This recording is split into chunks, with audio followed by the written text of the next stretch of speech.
Namo tassa bhagavato arahato samma sambuddhassa.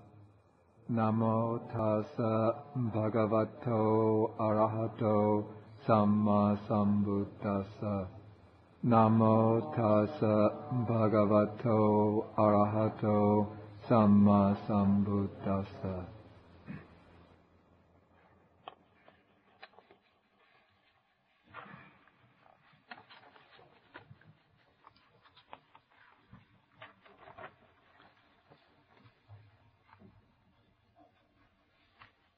Okay, the section in the program for the study of the Majjhima Nikaya that we are currently in, I originally called The Call to Renunciation, but then I decided to change the title, a little bit apprehensive that would chase too many people away.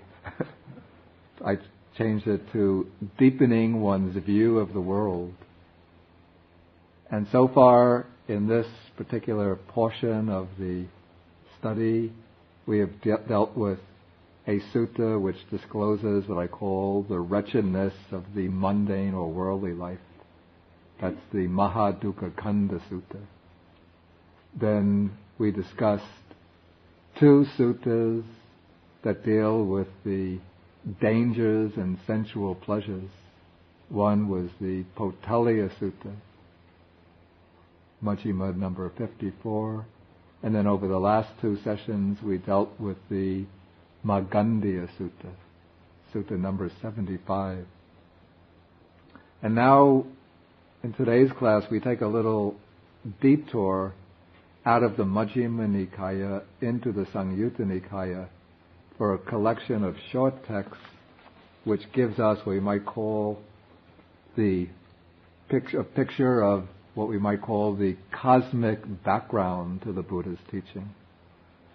These suttas, I would say, amplify and multiply the numerous types of worldly suffering to infinity, to infinite proportions, because they show us that the misery, suffering, dissatisfaction that we encounter within any single life is not self-enclosed, but is just a small, almost infinitesimal portion of the great, inconceivably vast amount of suffering and misery we have gone through in this process of existence, which the Buddha and Buddhist tradition calls samsara.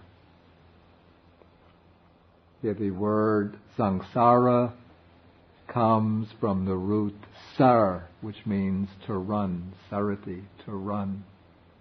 And sang, the prefix sang, implies continuity, continuous running.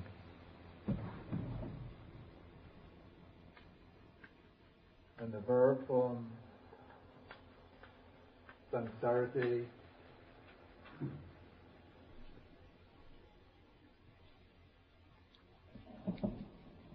it's often conjoined with another verb, sandhavati. Here, dav means to run, and so the prefix sang again implies continuity. So it's a continuous running on or continuous roaming from one existence to another. Here I think we translate sangsarati as roaming on and sandhavati as wandering on.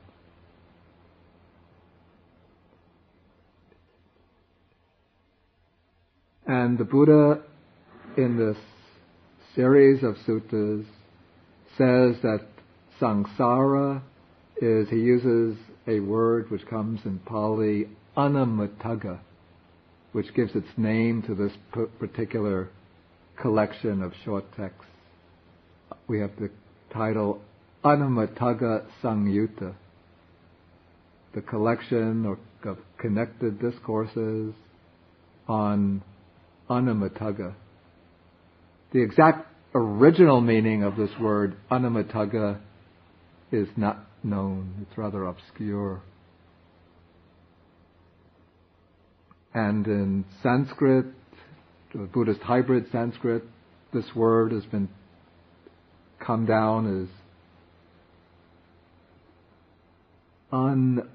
anavaragra, which is taken to mean without bottom or top. In other words, without a first point, without a later point. The Pali commentators, just to give a little etymological aside, they try to explain Anamatagga in this way.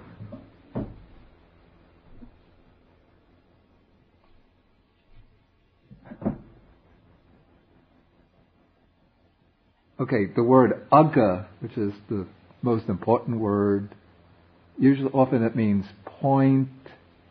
Sometimes it means best, highest, chief. But here, the sense of point would be more appropriate. Like we have the expression, a synonym for concentration, samadhi, is ekaggacita. That means eka plus agga, 1 point, mind, the mind that is brought to 1 point. So here, Anamatagga, point, agga, point. And the point is taken to be first point, beginning point.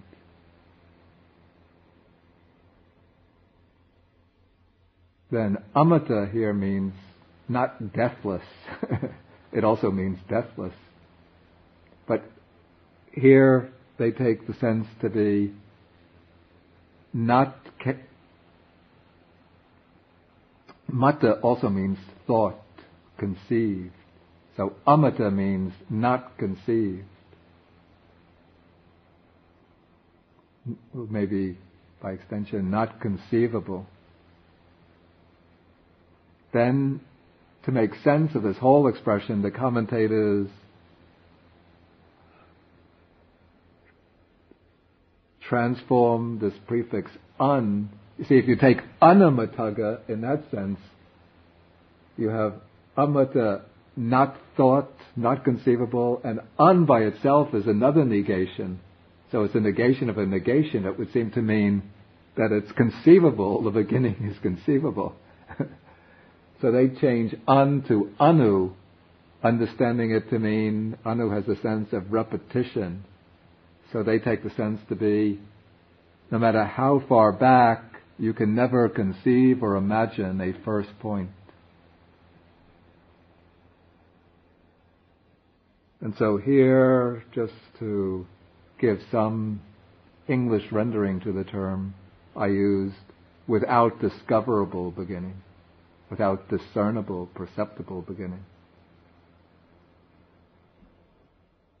You see that I think the Chinese translation of this connected, is this from, it's based on is this from the Agama? So this is a classical Chinese rendering, is it?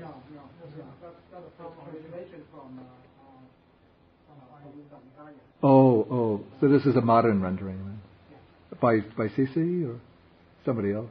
Or maybe from the Japanese, from that, okay. So it's a modern rendering.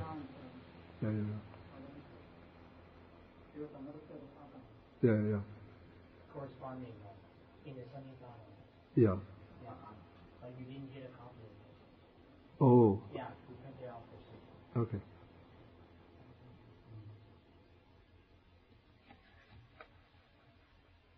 Okay, so the main point then, we can understand, is stated already in the very first line of the sutta.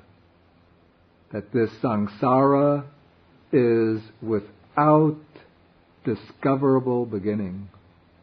If we take Anamatagga in that sense. That seems to be the way the whole Buddhist tradition has understood it. Should we be understanding this to mean that he knows that a beginning cannot be found, or that he did not find a beginning no matter how far back he looked? Or is that irrelevant? Let us say that the issue is not direct. Actually, I think the next sentence will shed some light on that, so let's go in sequence. Or maybe it won't shed light. A first point is not discerned. I remember the Pali says, nupanyayati. It's a passive verb, is not perceived. Of beings roaming and wandering on, hindered by ignorance and fettered by craving. But once one understands now, let's call it the underlying causal structure, conditional structure of samsara, one will recognize and understand that it will be impossible to find the first point. Not simply that the Buddha has gone back as far as he could and then sort of given up and said, no matter how far back I go, I don't see a first point.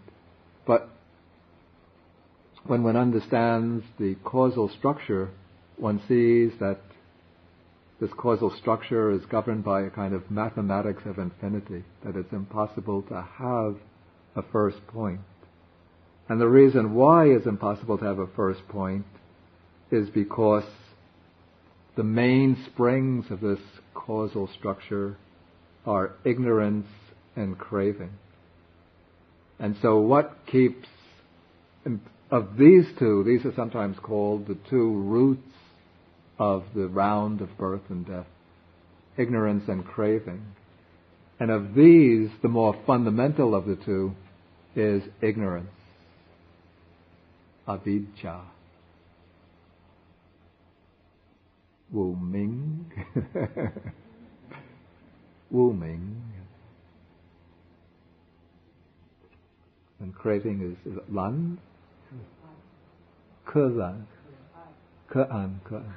Okay. Ke Ai. Ke Ai.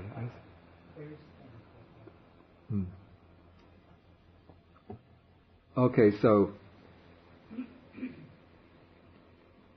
no matter how far back one goes, one finds always living beings whose minds are covered over by ignorance, and living beings existing in a body. And what brings this body into existence this is why the process is beginningless, has to be beginningless. What brings the body into being is the ignorance and craving of a previous existence.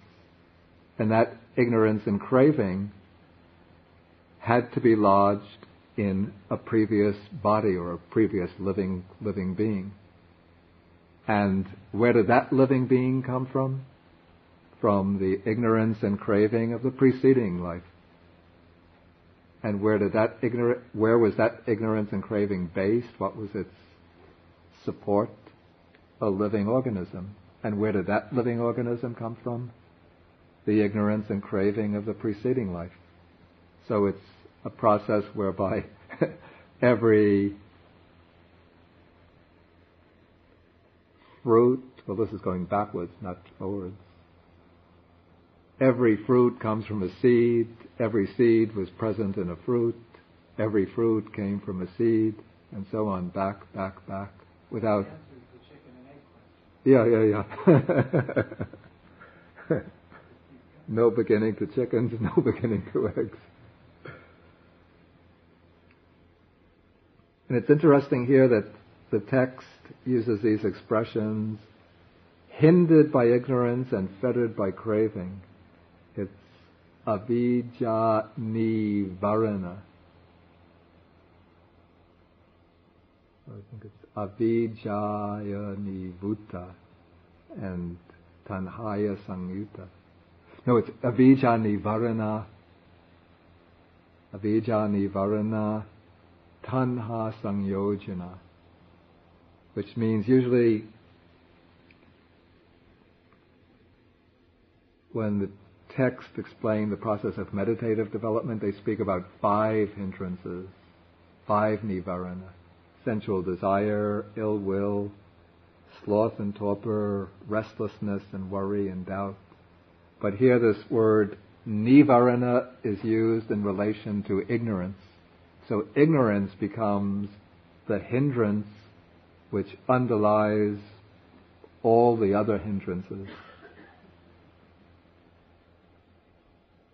And ignorance has the nature of a hindrance in that it blocks one from making progress.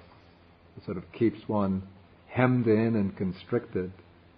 Whereas craving is described as a fetter, something which keeps one bound and tied.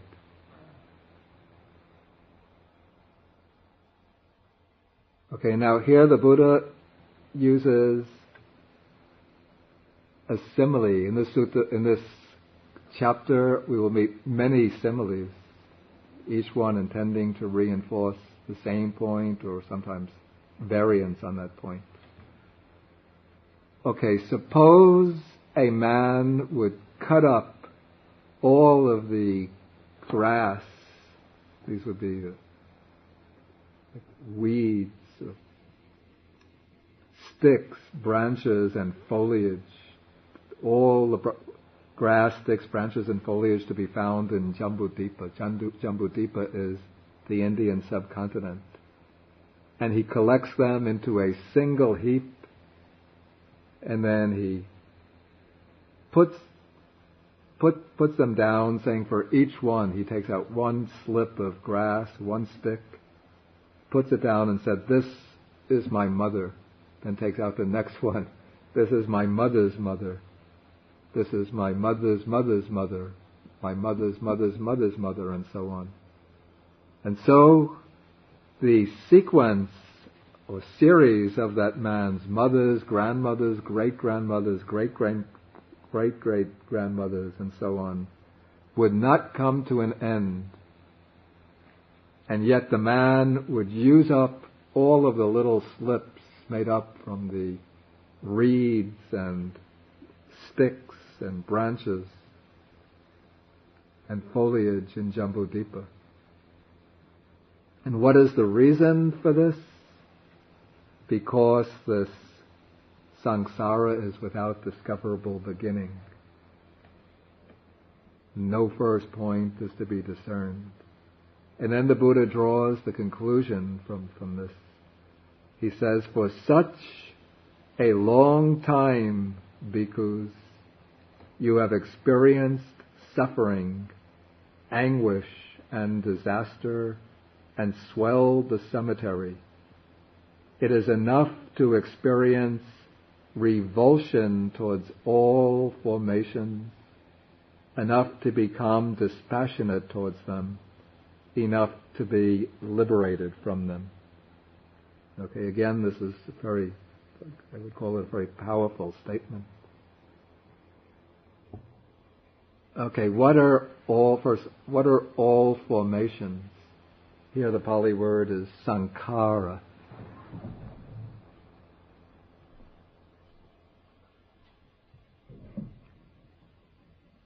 Okay, the word sankhara, this is one of the key words for understanding the Buddha's teaching. And it's a word, the meaning of which is sort of tied up with so many other doctrines and principles in the Buddha's teaching. The word sankhara, it comes from the root kar, which means to make, to create. And the prefix sang implies together. So sankhara is something which makes or creates together with other things, or it is something which is created, composed, brought into being by other things. And according to the Buddha's teaching, the world consists not of substantial entities, each preserving its own self-identity, but rather of these processes of becoming, which are called sankharas. Sankharas are phenomena that arise through combination of causes and conditions, and which in turn function as causes and conditions for other phenomena, other conditioned phenomena.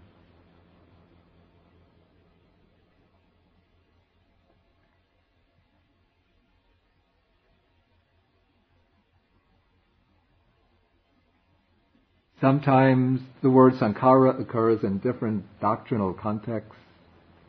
There are three main contexts in which it occurs. One is in the five aggregates. We speak about rupa, vedana, sanya, sankhara, vijnana. Form, material form, the body, feelings, perceptions. Then the fourth aggregate is sankharas, sankhara kanda, the collection of formations. And here what is meant by the sankharas are volitional activities.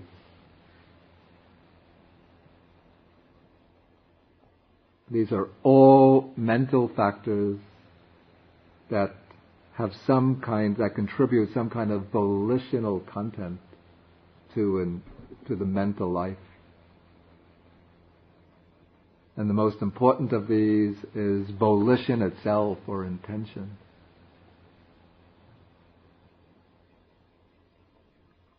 Then the fifth aggregate is consciousness, the awareness of things. Okay, then in the famous 12-factored formula for dependent origination, the word sankhara comes as the second factor, the second link. Here, sankhara are specifically the wholesome and unwholesome karmic formations, karmic activities, acts of will considered as being forces that build up our future existence within the round of becoming.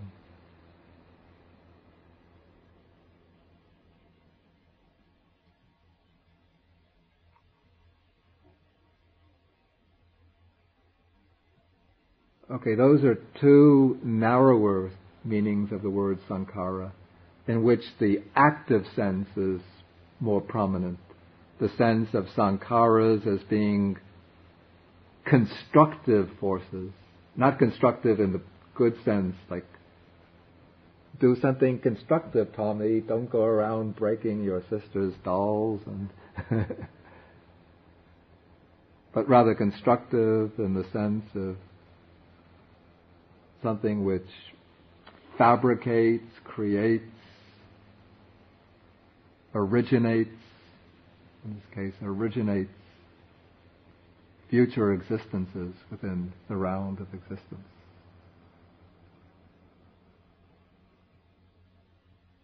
So there the active sense is more prominent. But the third and widest meaning of sankhara is all conditioned phenomena. Everything produced by causes and conditions.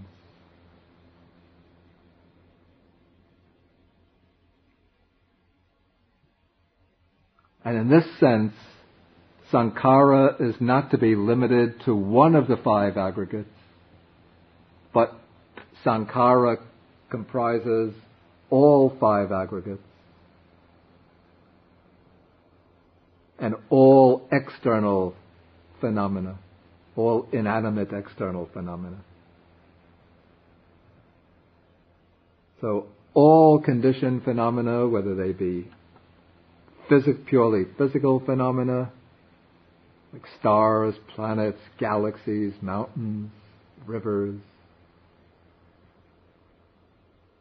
or the phenomena comprising living organisms, the physical body, feelings, perceptions, mental, volitional formations, consciousness, all of these are sankharas.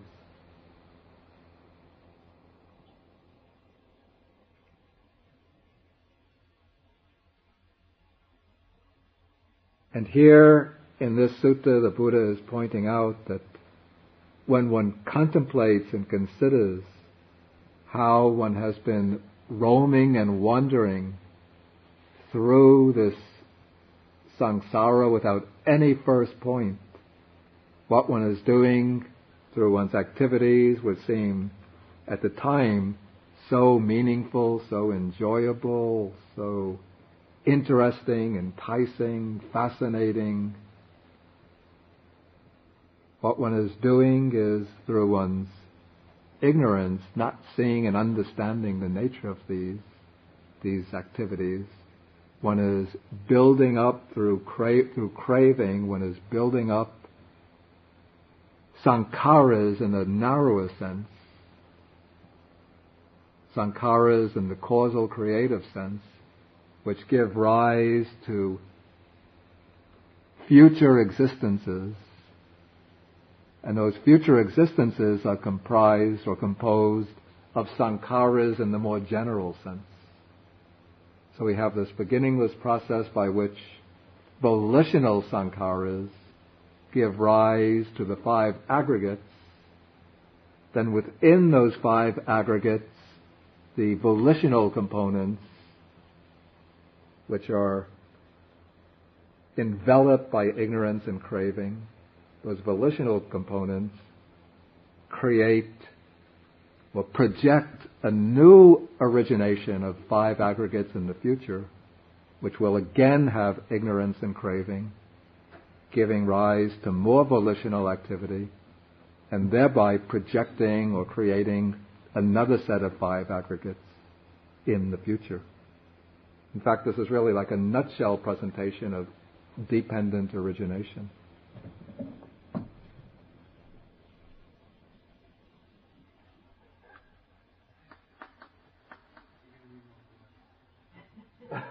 Wait. Better call out and order some boxes of chalk. Maybe call up the United States supply shop for chalk. I will use up all of the chalk in the United States without getting to the beginning of the series.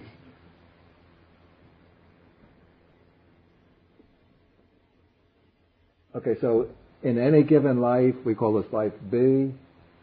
There's ignorance and craving. They give rise to the sankharas, volitionally conditioning formations. And so at death, this gives rise to life C, which is the volitionally conditioned sankharas. Those are the 5 aggregates, of which the 4th aggregate includes ignorance, craving, and volitional activities. And those will give rise to life D, E, and so on. And then the series also goes backwards. But while there's no first beginning point within the series, or it's possible to bring the series to an end, and the way the series comes to an end is through eliminating ignorance and craving.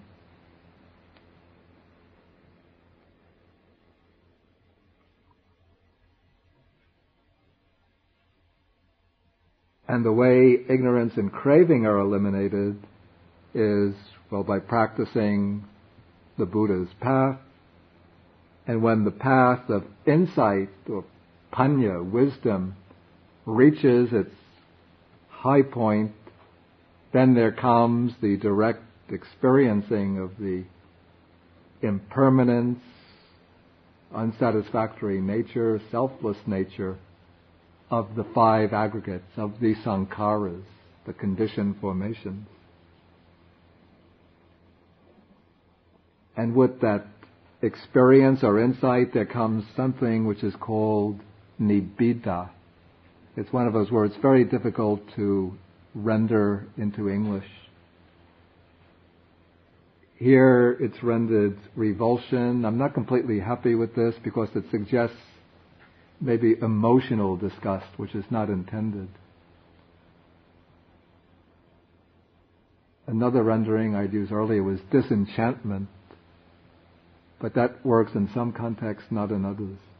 But what happens is that when one gains insight into the unsatisfactory nature of all conditioned phenomena, then one's delusions about them fade away. and one sees them as they truly are, and one loses interest in them. One becomes disillusioned with them. Except when you say somebody is disillusioned, you usually think that we should send them to a psychiatrist, or at least to a counselor, to talk somebody, to revive their zest for life. But this is a healthy kind of disillusionment. Literally, it's the ending of illusion. And then when one becomes disillusioned with the sankharas, with the formations, then one loses one's attachment to them, or one's passion for enjoying them. That is viraga. And when the passion or attachment fades away, then there comes vimutti, liberation, deliverance from them. Okay, this is Sutta 1. Okay, many of the other suttas that follow work within the same template, but just change some of the inner ideas. Okay, so Sutta number 2, instead of speaking about mothers, now I was going to say the mother speaks about fathers. No, instead of speaking about mothers, the Buddha speaks about fathers. And he uses a different simile. Suppose a man would reduce this great earth to balls of clay the size of jujube kernels. This is a kind of fruit found in India. Something like, I think, like pomegranate.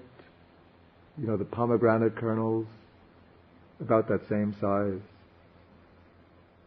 And one puts them down for each one saying, this is my father, this my father's father, my great-grandfather, great-great-grandfather, and so on and so on. Again, one never comes to a final point, but one will use up and exhaust the great earth, which has been rolled up into these little balls of little kernels of fruit.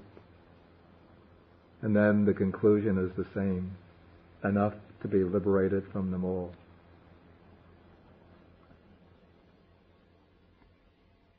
Okay, now the third simile gives us a very powerful, impressive simile.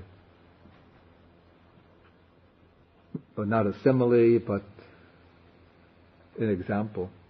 What do you think? Which is more, the stream of tears that you have shed as you roamed and wandered through this long course? The long course is samsara. Weeping and wailing because you have been united with the disagreeable and separated from the agreeable. This, or the water in the 4 great oceans. Okay, so if you've ever seen, well, of course everybody must have seen the Atlantic Ocean, at least from the shore. Very, very big body of water. If you've seen that, then you see if you've ever crossed the Pacific Ocean, you know how vast it is. The Indian Ocean. I don't know what the 4th ocean might be. I know the commentary gives explanation in terms of the cosmology of that period. The 4 oceans around Mount Meru. Okay, anyway, one ocean has a tremendous, inconceivable amount of water, so 4 oceans. 4 times inconceivable.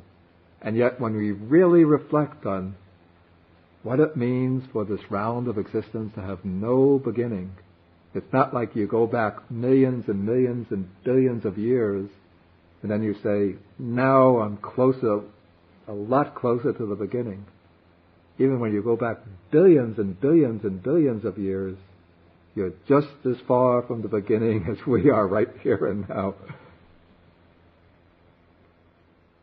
And so in any given life, maybe if I collect all the tears that I've shed, I might be able to fill a moderate-sized bucket.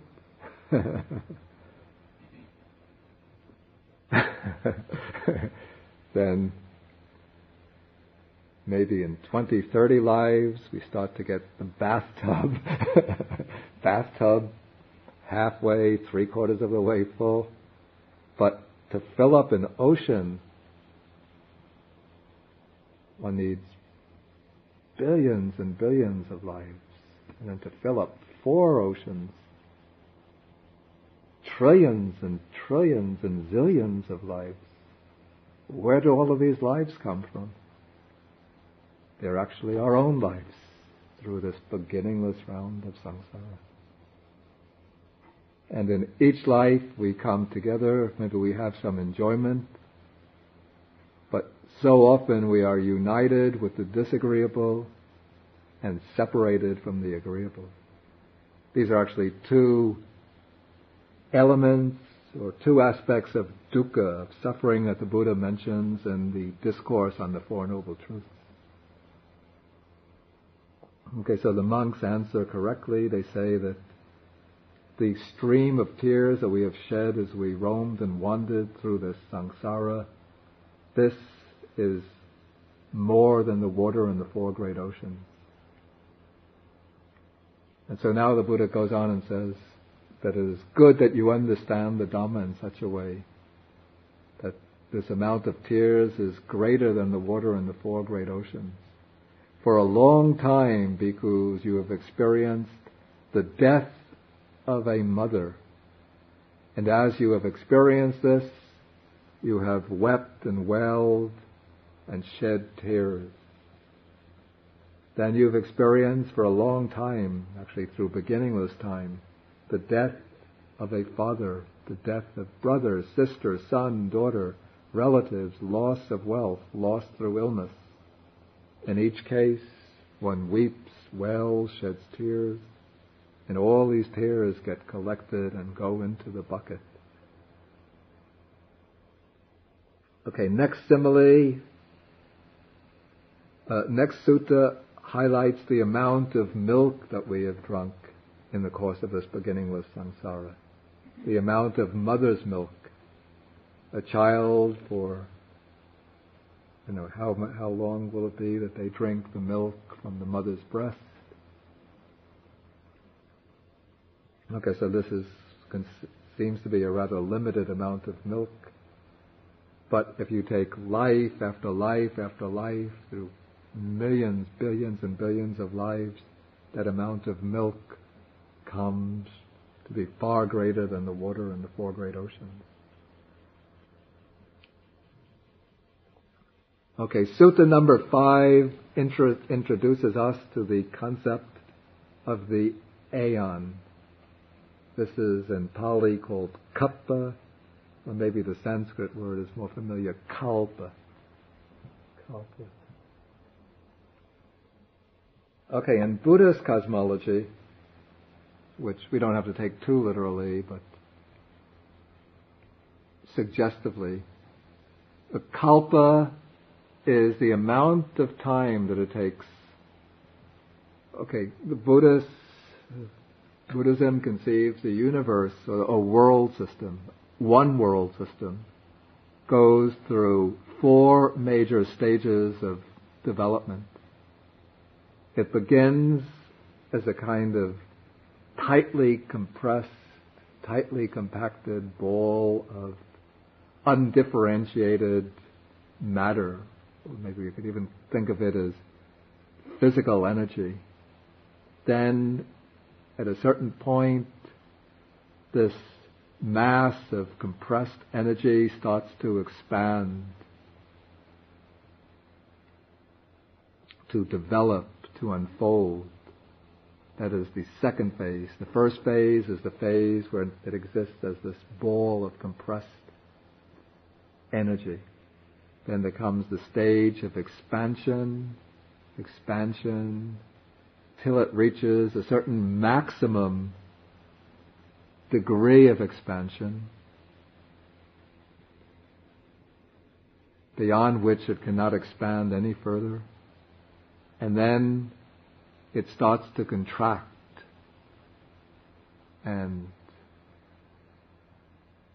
becomes smaller and smaller, again reducing in size till it reaches a state of total destruction, total dissolution.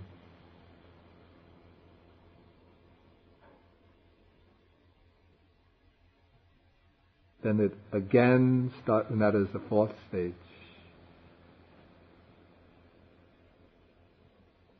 Then there comes, actually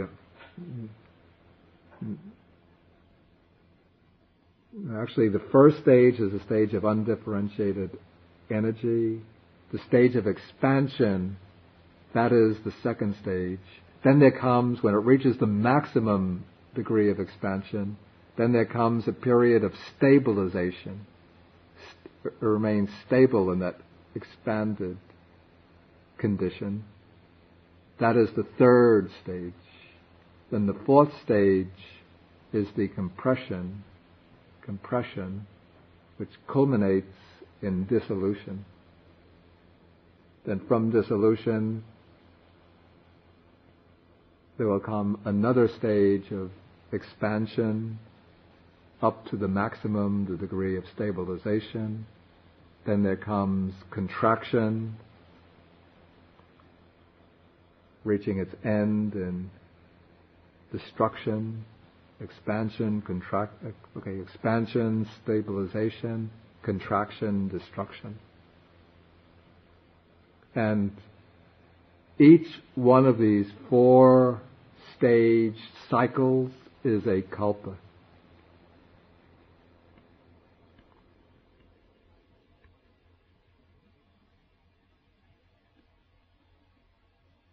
Okay, and so now this monk has come to the Buddha and asks, how long is a kalpa? And the Buddha says, the kalpa is long. It isn't easy to count it and say it is so many years, hundreds of years, thousands of years, hundreds of thousands of years. So the monk says, is it possible to give a simile? And the Buddha says, it is. Suppose there was a great stone mountain, 1 yojana long. A yojana was a unit of measurement used in ancient India. It's equivalent to about 6-7 miles. So this mountain made of solid stone is 7 miles long, 7 miles wide, 7 miles high, no holes or cracks, just one solid mass of rock. And at the end of every 100 years, a man passes by with a piece of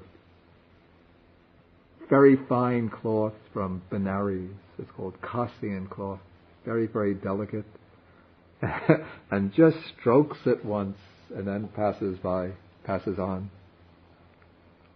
Then after 100 years, another man comes by with a piece of cloth, strokes it once and passes by. And so the Buddha says that great stone mountain would more quickly be worn away and reduced to nothing, but the aeon would still not have come to an end.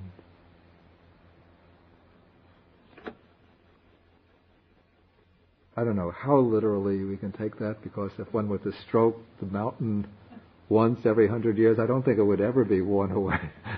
Even, I think, cosmologists now conjecture that this not the galaxy, but the universe itself that we know is 17 billion years. And if you were stroking the mountain once every 100 years like that, you couldn't wear the mountain away in 17 billion years. I don't think it just couldn't be worn away at all. But anyway, this is just, you don't have to take the simile too literally, it's just to indicate the length of the aeon. But this is not all, we haven't come to the end of the sutta, even though the aeon has not come to an end, so that is the length of an aeon.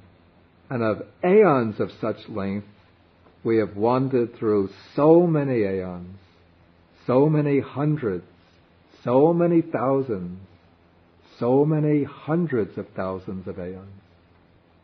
In fact, not even hundreds of thousands of aeons, but millions, billions, trillions.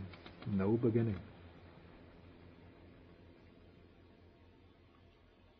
Okay, the next sutta again makes the same point, except a different simile. Here we have a city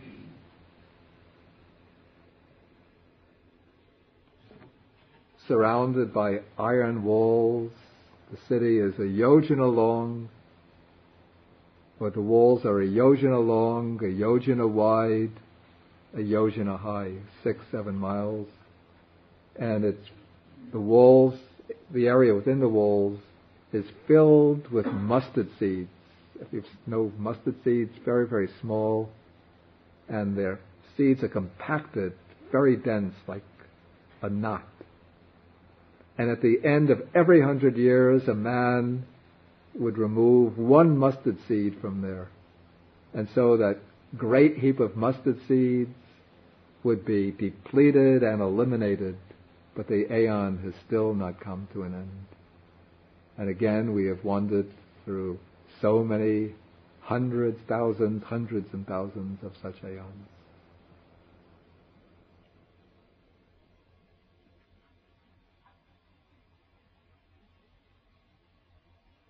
Okay, the next sutta is just emphasizes how many aeons have gone by.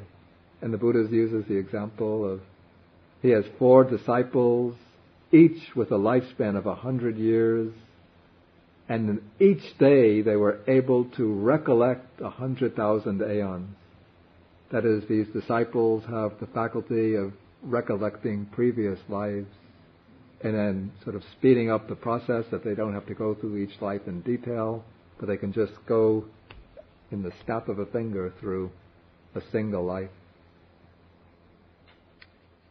And then speeding up the process even more, they can recollect very quickly 100,000 aeons in each day. You take, I didn't do the arithmetic. Suppose, okay, these are the very accomplished disciples, so they need only, say, 3 hours sleep a night. Give them time for meals. We'll let them take a little midday break. And then, so how many hours you have, how many minutes, how many seconds will it take to recollect? How much time will it take to recollect a single aeon? If they're able to recollect 100,000 aeons in, let's give them 18 working hours per day, recollecting aeons.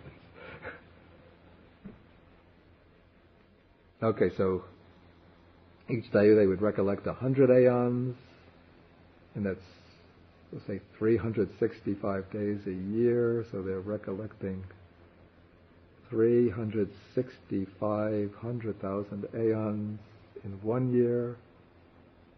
They live 100 years, but let's say they start recollecting when they're 30 years old, the lifespan is 100 to 70 years.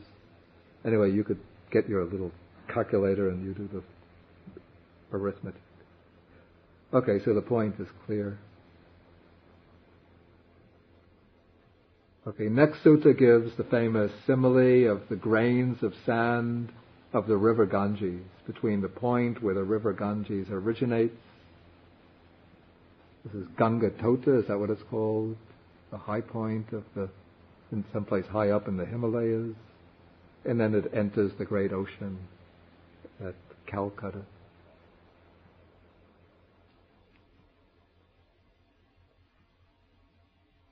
Okay, next sutta again uses a simile to show how beings roam and wander from one life to the next. You throw a stick up into the air, sometimes it falls on its bottom, sometimes on the sides, sometimes on the top. And so beings roam and wander in samsara, going from this world to to the other world. Sometimes they come from the other world to this world.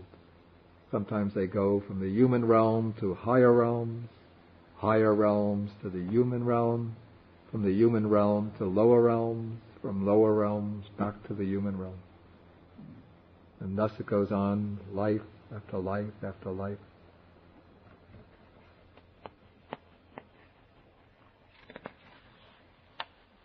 Okay, Sutta number 10.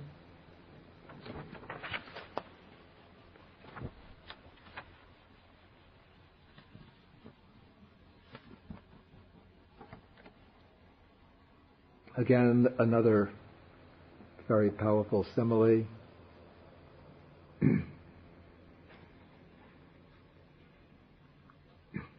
Okay, when we die, we leave behind the body, the flesh, if it's not cremated, the flesh disintegrates, and what's left behind is the skeleton. Now suppose that instead of allowing the skeleton to perish, there were a man who would come along.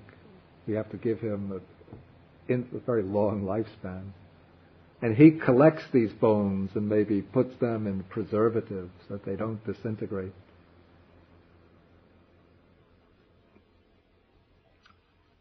And then, he collects the bones from one life, then we go on, suppose, to another human life or an animal life. We die, we leave behind a stack of bones, we'll leave behind the skeleton. He takes the skeleton, puts the bones together, then collects the bones from the next life, the next life, the next life, the next life. Okay.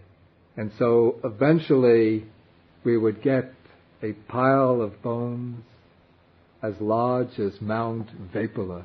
That's a high mountain in the vicinity of Rajagaha. And how is that possible? Because the samsara is without discoverable beginning. Then there are verses which reinforce the same point. Okay, Sutta number 11. Again, this is a sutta which is very useful to reflect on and contemplate. A first point is not discerned of beings roaming and wandering on, hindered by ignorance and fettered by craving. Whenever you see anyone in misfortune, in misery, you can conclude, we too have experienced the same thing in this long course.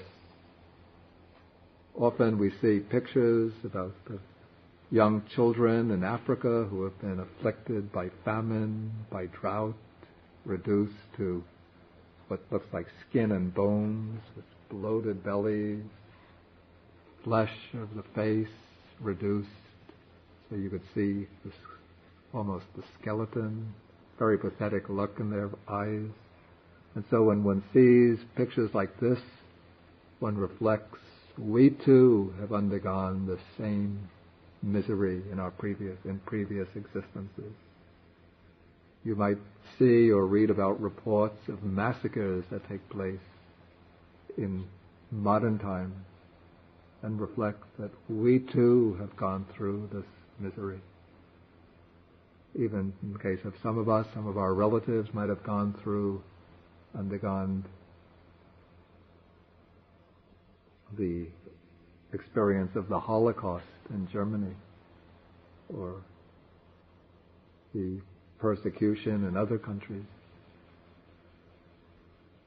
And whenever we hear about things like this, we should reflect that we too have undergone the same, we too have experienced the same thing. Sometimes you see poor people in the streets begging, well, I don't know in this country, but in South Asia it's pretty common to see people living in the streets. When you go out walking in the very early morning, you see this lying in storefronts on cardboard beds. When they get up, the whole day is occupied with searching for food, searching for water to drink, searching for a place to relieve themselves, toilet, to use as a toilet. And we walk by very comfortable. We can go in as monks, we go back to the monastery, we have our breakfast, we have a nice room to sleep in. We're well-to-do people will drive by in their cars thinking, we will never undergo that. We're lucky, we're fortunate. But in fact, We all have undergone the same thing many countless times. If we're not careful, we might go through the same thing again. Okay, so when you see things like that, then you should reflect that we too have experienced the same misery. And then the next one gives what might seem superficially to be the bright side of the picture. Whenever you see anyone happy and fortunate, you can conclude, we too have experienced the same thing in this long course. But before you get carried away with this, you also should reflect on this happy and fortunate person. If he's not careful, he's going to wind up as one of the misfortunate, miserable people. Okay, then the next sutta maybe is the culmination of this series. This is a discourse given to 30 monks from the region called Pava. And these monks were, according to the sutta, they were all living very strict ascetic life. They were dwelling in the forest, not living in town or city monasteries.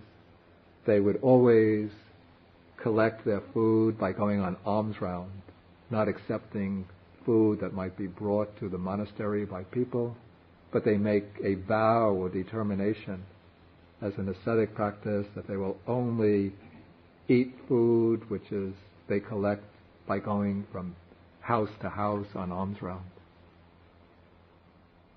Then instead of wearing robes that might be manufactured by or produced by people in their homes, they collect pieces of cast-off cloth, rags, sew them, clean them, sew them into robes, dye them, and wear those types of robes.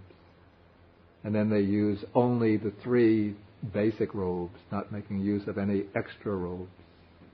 These are ascetic practices that the Buddha allowed and sometimes encouraged in order to develop contentment, simplicity, devotion to a very austere life. And yet these monks still had defilements or fetters, which means that none of them were yet arahants, liberated. According to the commentary of the 30, some were even non-returners, that's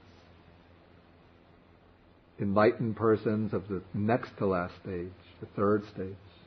Some were once returners, some stream enterers, and some still worldlings.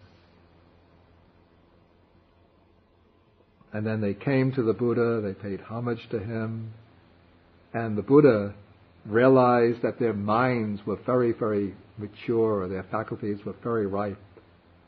And so he wanted to teach them the doctrine in such a way that while they were sitting there, right on the spot, they would all be liberated from the fetters, from the defilements. And so then the Buddha gave them this discourse on the beginningless samsara. Again, this is one of the strongest, very, very strong discourse. One of the strongest discourses in the whole collection. Okay, he begins with the same formula. The samsara is without discoverable beginning. Then he asks the question, what do you think, O monks? Which is more, the stream of blood that you have shed when you were beheaded as you roamed and wandered through this long course of samsara, this or the water in the 4 great oceans? Then the monks reply that as we understand the doctrine, the stream of blood that we have shed when we were beheaded, this alone is more than the water in the 4 great oceans. Then the Buddha goes on and says, it is good that you have understood the Dhamma in this way. For a long time, monks, that is, in previous lives, you have been cows. And when as cows you were beheaded, the stream of blood that you shed is greater than the waters in the 4 great oceans. Of course, one cow, when it's slaughtered, will shed a limited amount of blood, but you take many, many, many lives as cows. And we've gone through them, right? And you take all of that blood together, and that's greater than the water in the four great oceans. And when we sometimes see pictures about slaughterhouses, you see the animals on the lineup, then you see them being slaughtered, cut, the throat cut, the blood flowing. And you think how unfortunate it is to be an animal. But think back, 3 or 4 lives.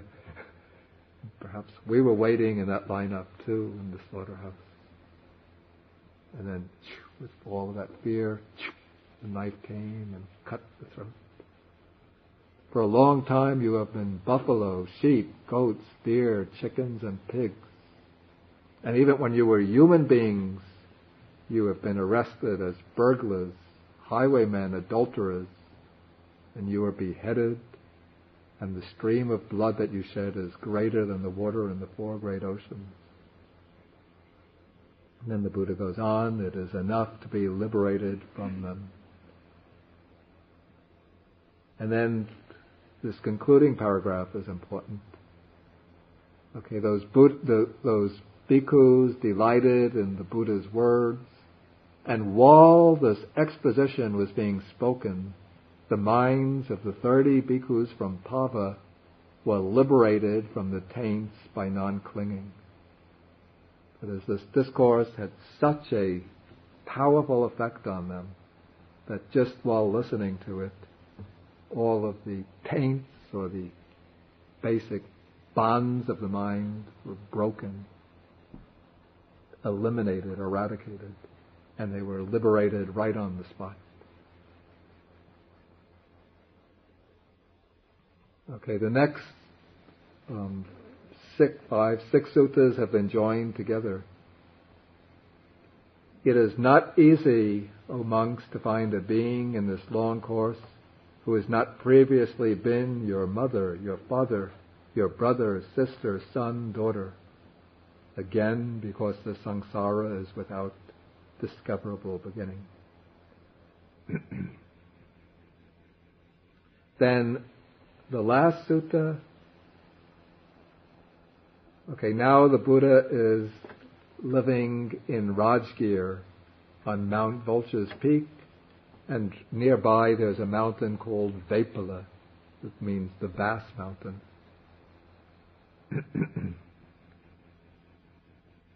And so the Buddha points to this Mount Vaipala, and he says, in the past, a long, long time ago, this mountain was called Pachinavangsa, and at that time these people were called Tivaras. It doesn't seem to mean anything. Their lifespan was 40,000 years.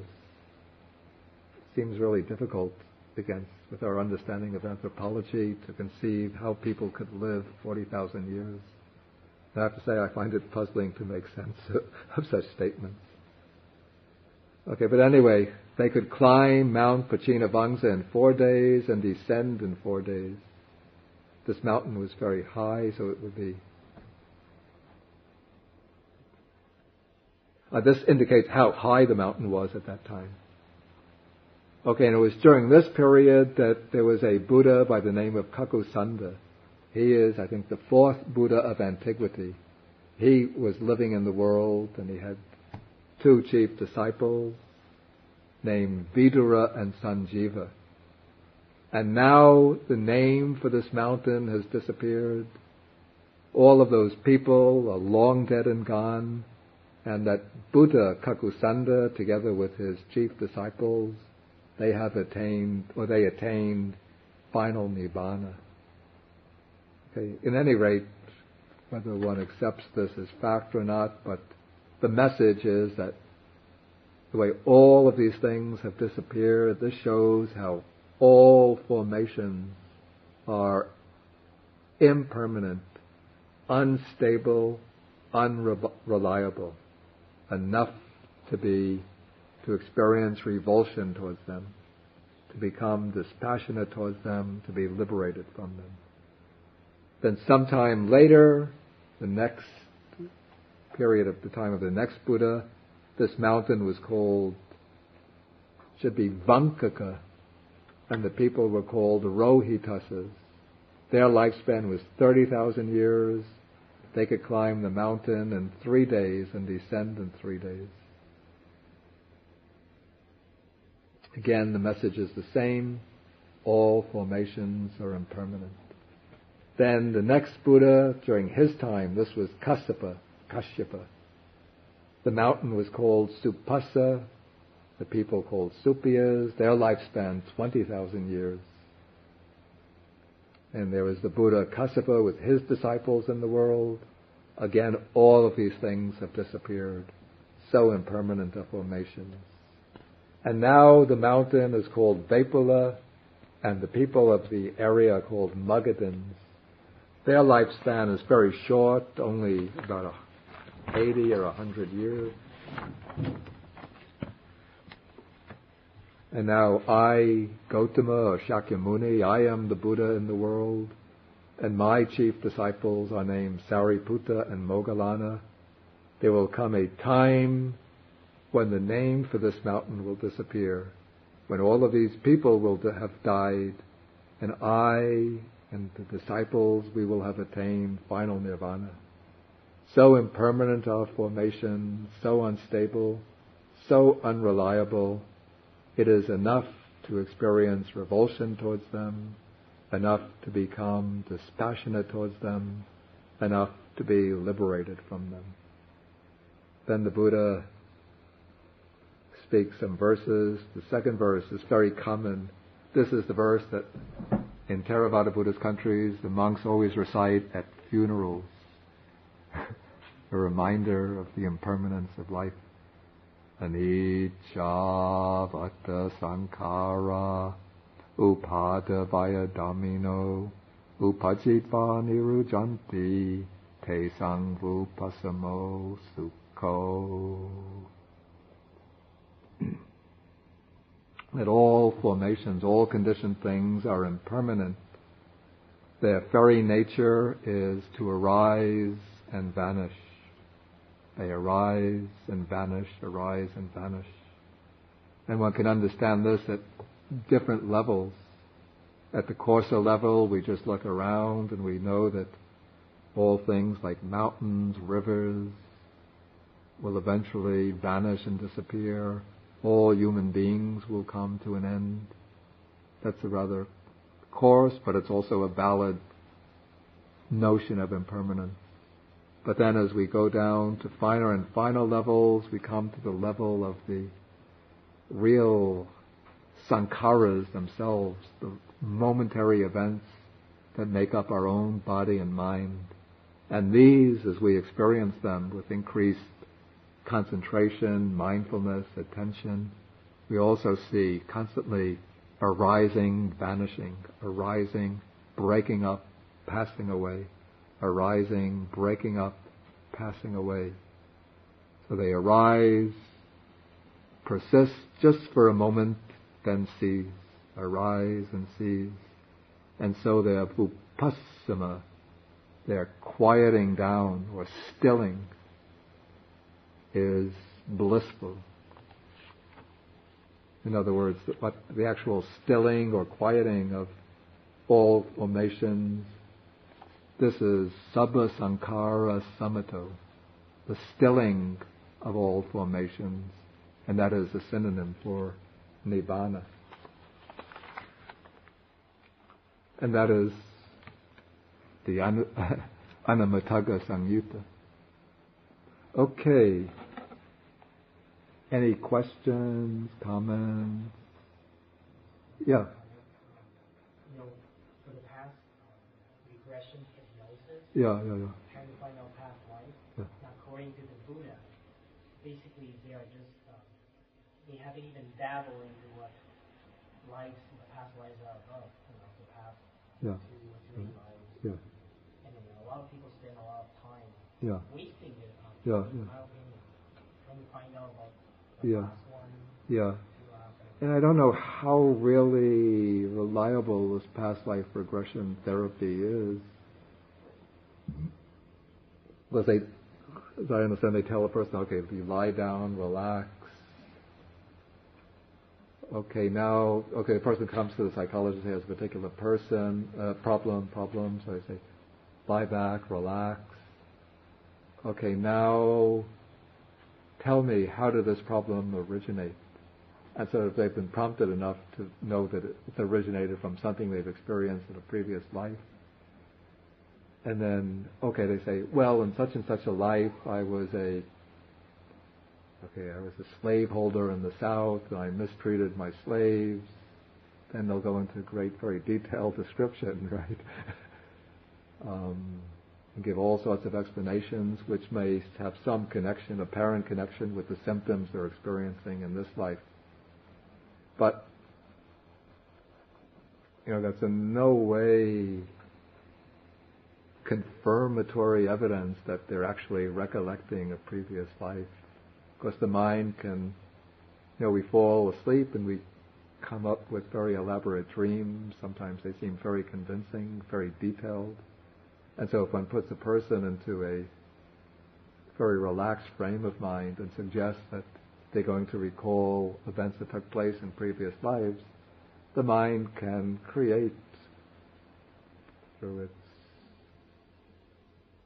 creative faculties, it can compose quite elaborate stories, which will seem very convincing. If it helps the person get rid of the symptoms, fine and good. I have all power to it. But to think that this is evidence, trustworthy, veridical evidence for true past lives that person has undergone seems rather questionable to me. Even some of these past life recollections that take place under hypnosis, I say that, they're very interesting, maybe they're true, but unless you have ways to investigate the reports through on the basis of independent evidence, then one just has to put in brackets the question put them in brackets and not make any decision whether they're valid or not.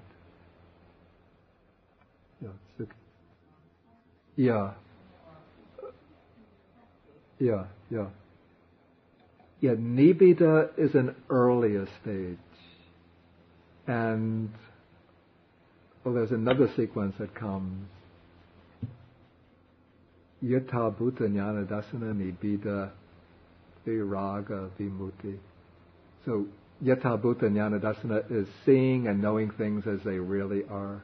That is the actual experience of insight with the mind which has been grounded in samadhi and concentration.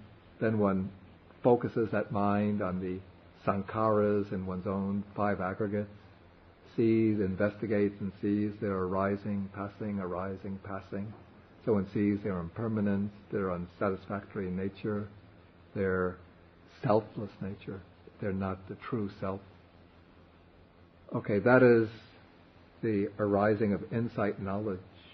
Then when that insight knowledge, when it reaches a certain degree of power, builds up a certain momentum of power,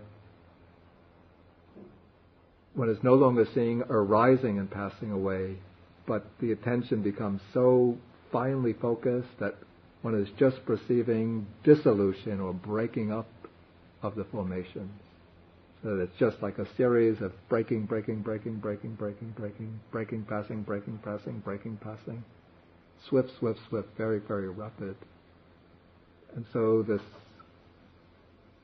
the investigation goes to the mind, the mental factors, the bodily factors, and then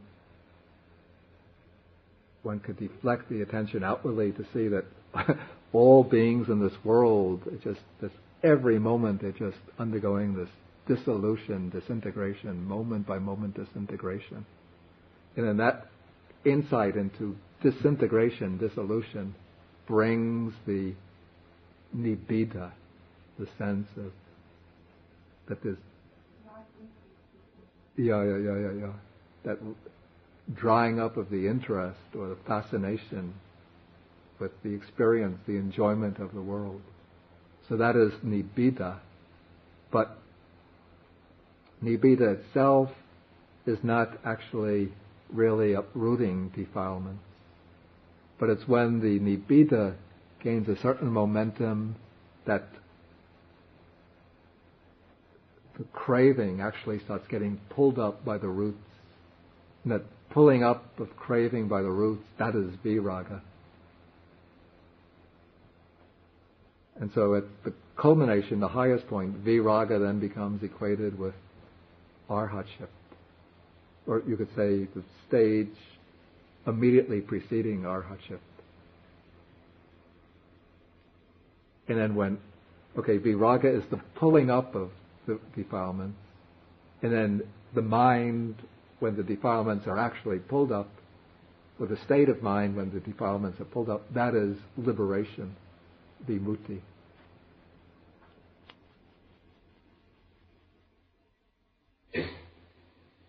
Yeah, devotion. Yeah.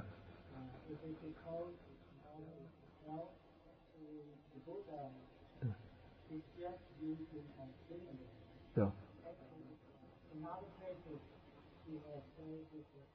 Actually, that's an interesting point. Yeah, those undeclared points. Yeah. You see, there are suttas where the Buddha, I think we come to one a few weeks from now. The Buddha has asked these famous series of questions. How does it go? Is the world eternal or non-eternal? Infinite or finite? Yeah. Yeah. Yeah. Yeah.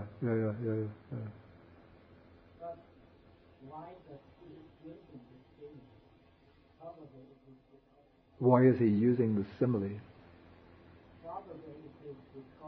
Yeah.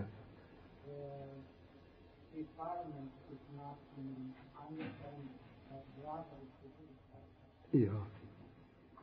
Well, I think the similes would be used because it's suitable for the people being taught. But the interesting question is why the Buddha doesn't simply say the world is eternal, but he says it's without. Maybe that's the reason why this expression anamatagga is used. It's not quite saying that it's without beginning. Yeah. Yeah.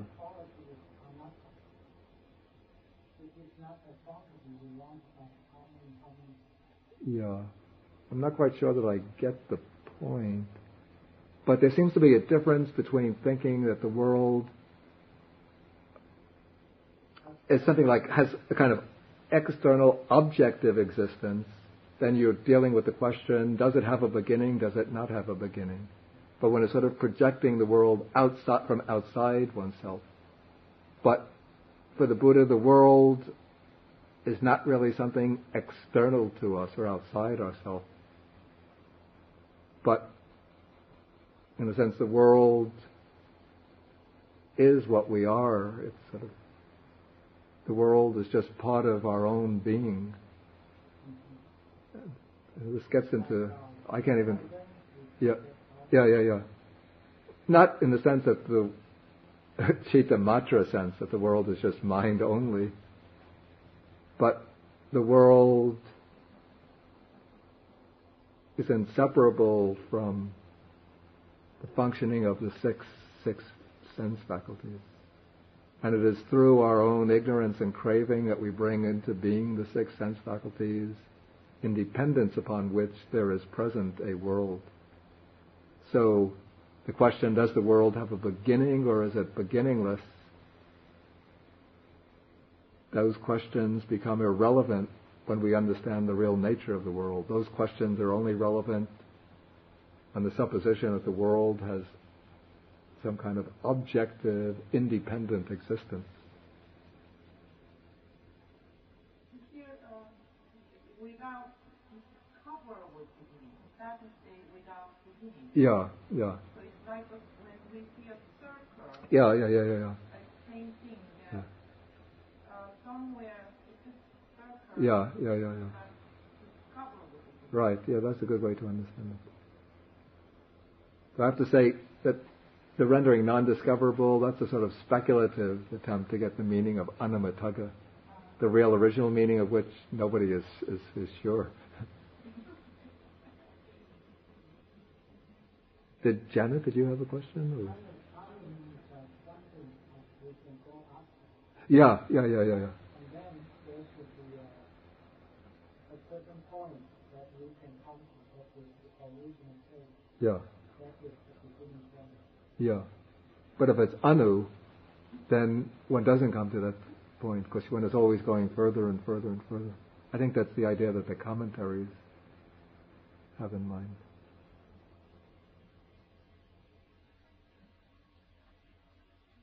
Okay, it's quite late now. Next week we don't have the Sutta class because next week we have the Dhamma retreat. So again, I encourage you to come to the Dhamma retreat. But we will continue the Sutta class the week after that with the Rattapala Sutta. That's Sutta number 82 in the Majjhima Nikaya.